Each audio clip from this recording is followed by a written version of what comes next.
Hello, my darlings. Welcome to Ink Medicine Podcast. It's me, Micah Riot. I'm about a week behind.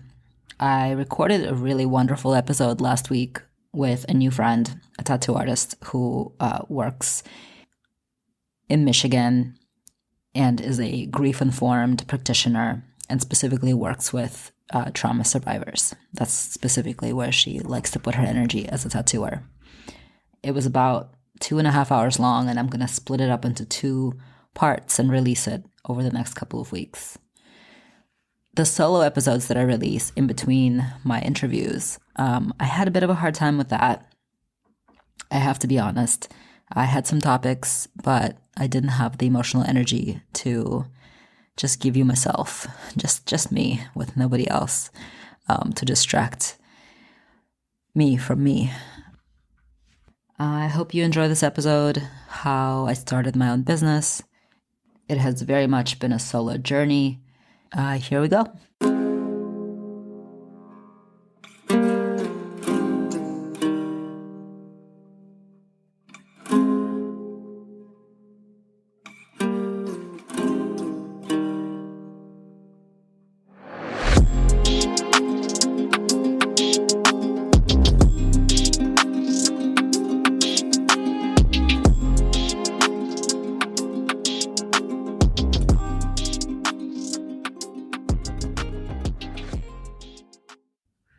So I started tattooing in a shop. It was a really busy walk-in shop, and this was 2008-ish, and at that time, Instagram wasn't a big thing. Definitely websites were a big thing already, for sure, and email. And so people did look at the shop's website and email people who were part of the crew.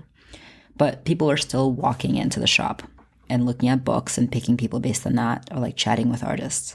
Or like just walking in and saying, hey, I'm interested in florals. And then the person at the counter would be like, okay, these 2 people do florals.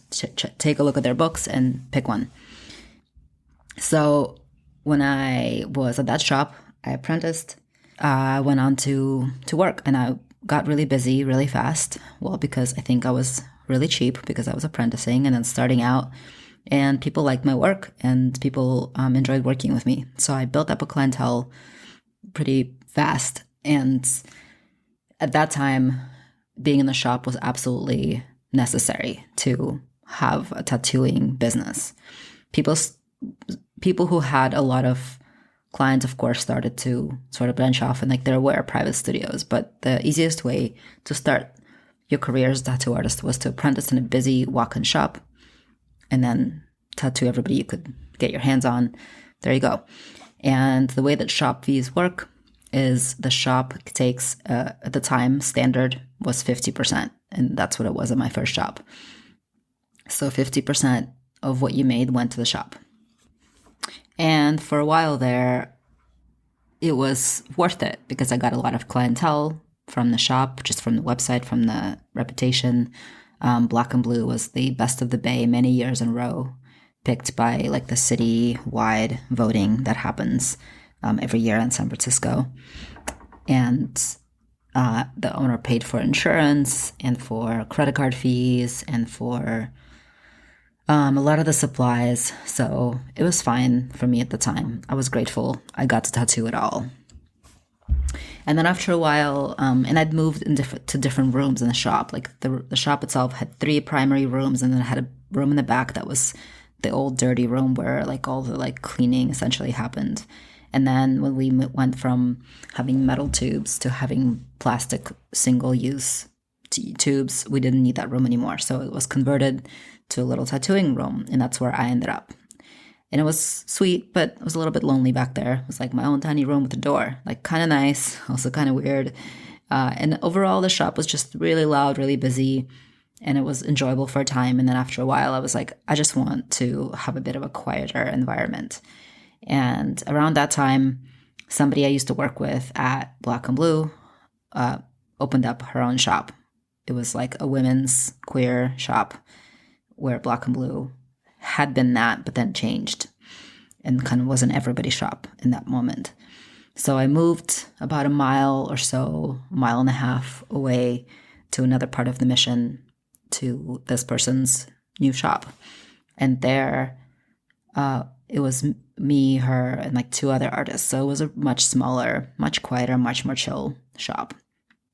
And that was a scary change to make. Like any change is scary, right? But I was going from a really busy best of the bay walk-in shop to like a no-name shop, kind of hoping to support the person that owned that shop to help her build her business out. And I was hoping I'd have a little bit more say in like how the shop looked and how it was run, etc.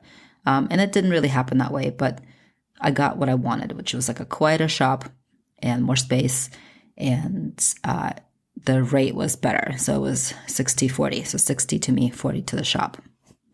And I thought it would be great. I thought it would be sweet and small and family-like, and it was that sometimes.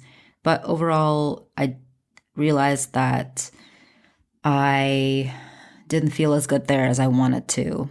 The relationships I was building there weren't giving me quite as much as I was giving them. And I was sad because of it, honestly. I just didn't really know, I was like, okay, working in a shop, having a boss, having coworkers, there's always going to be like interrelational issues, misunderstandings, personality clashes, etc.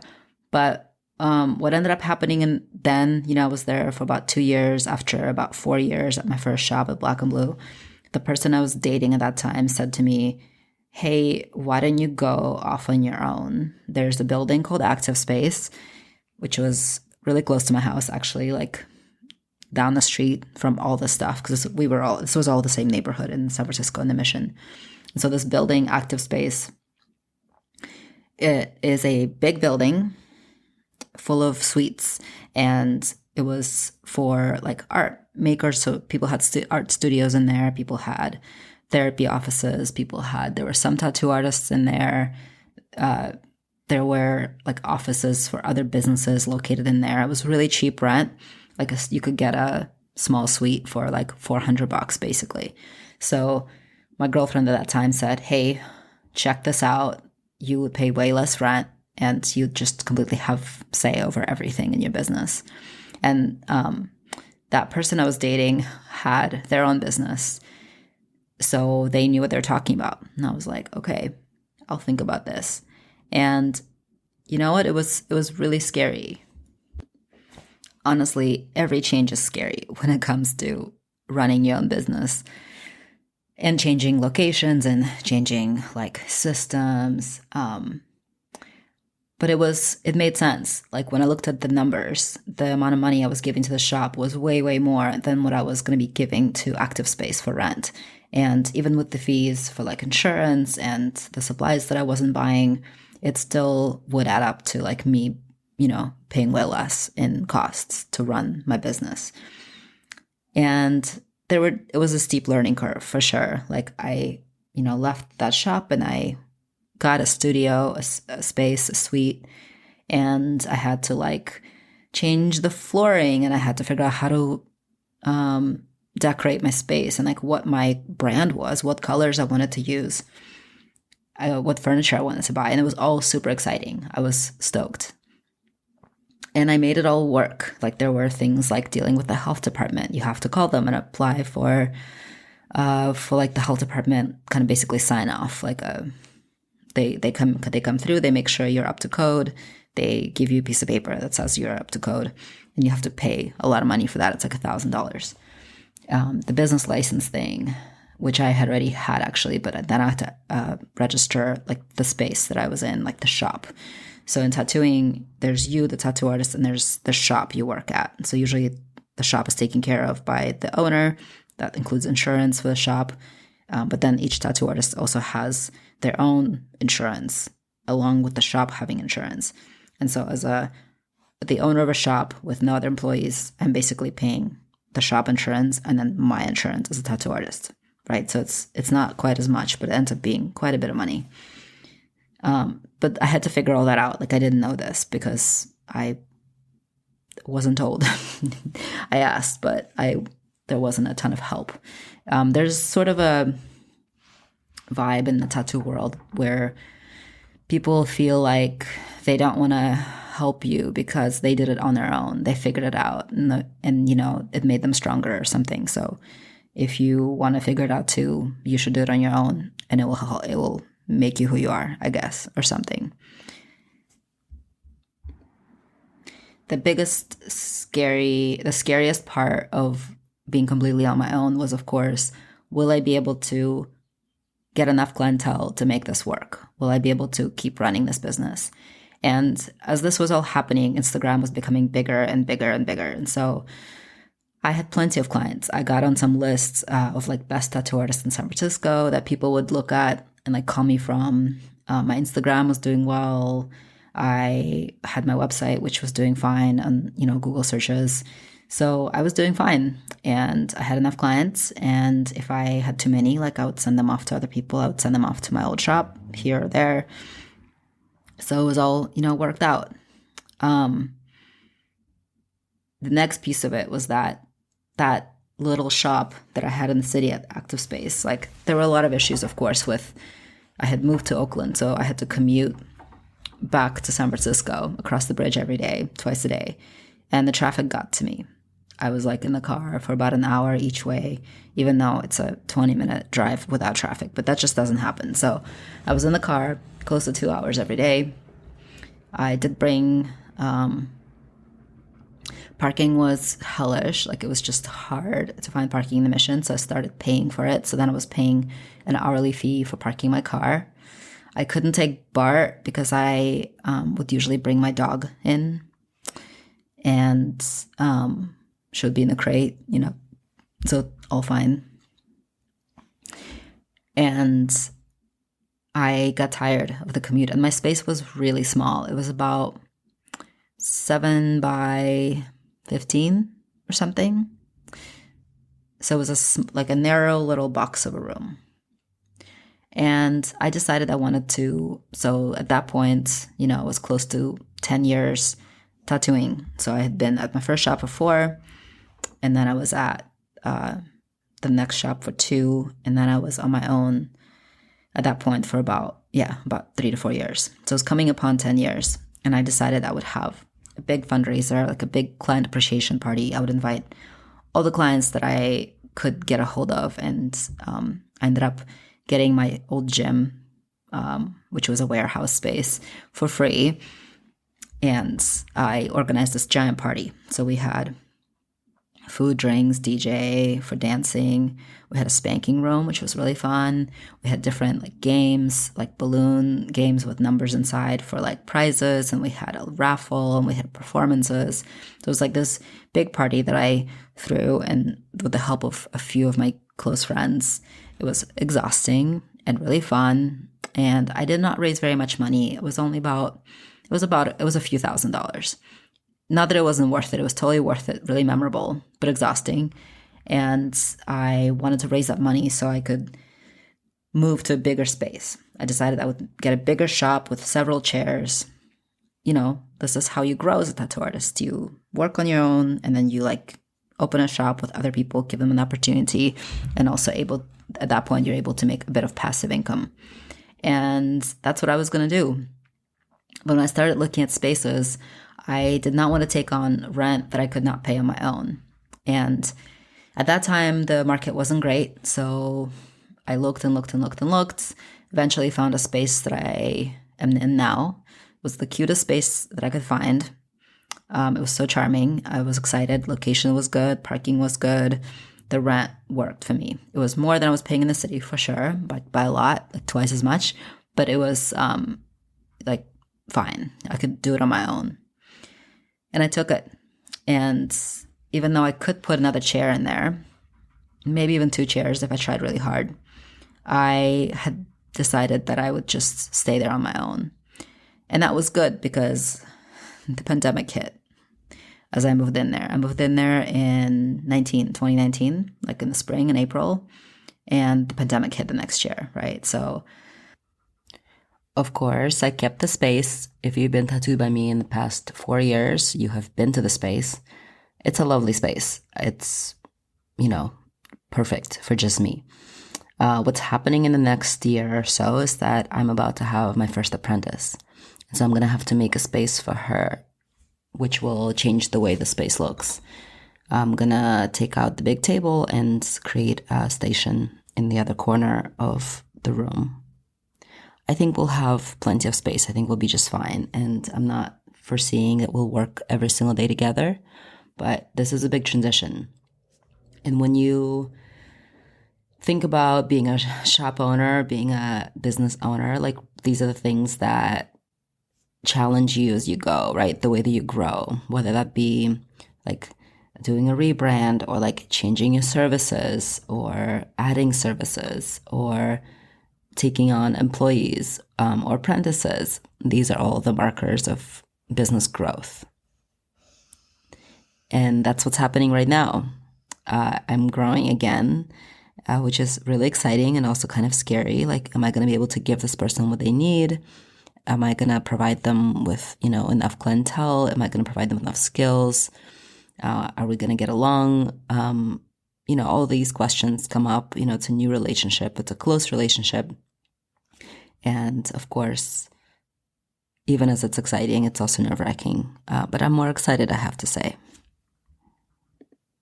The other things that, of course, I think about often are, what if I move to a bigger space? What if we want to have a third person join our team at some point?